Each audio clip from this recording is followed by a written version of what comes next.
Sa ikatlong pagkakataon, muling iniurong yung tinatawag na deadline o palugit para makapagbayad ng tinatawag na blood money, yung OFW na si Joselito Zapanta.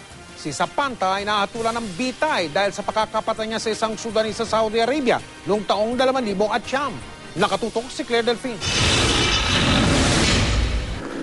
Ngayong araw dapat ang deadline para maibigay ang blood money na 44 million pesos sa pamilya ng Sudanese national na napatay noong 2009 ng Pilipinong death row convict sa Saudi Arabia na si Joselito Zapanta.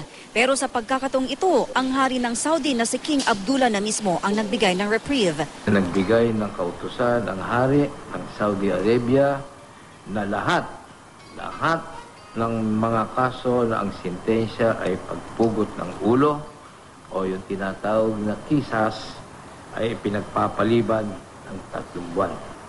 Matatapos ang 3 buwang palugit sa June 8, bago nito 2 beses na nagbigay ng reprieve ang pamilya ng biktima. Ang huli noong Nobyembre, mula rin sa 55 million pesos na ibaba ang blood money sa 44 million pesos. Pero sa ngayon, 10 milyong piso pa lang ang nabuong pondo ng gobyerno para dito. I would like to again extend to His Highness King Abdullah our most profound gratitude. His benevolence has given our kababayan a 3-month lease on life and his family additional time to raise the blood money.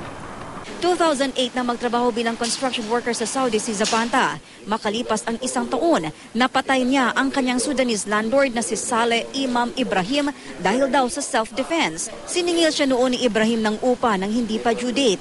Nang di raw makapagbigay ng pera, binugbog daw siya ni Ibrahim na nagresulta sa aksidenteng pagkapatay niya rito.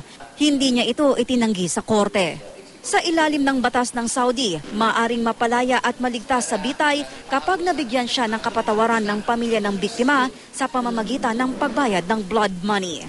Claire Delfin, Nakatutok, 24 Oras.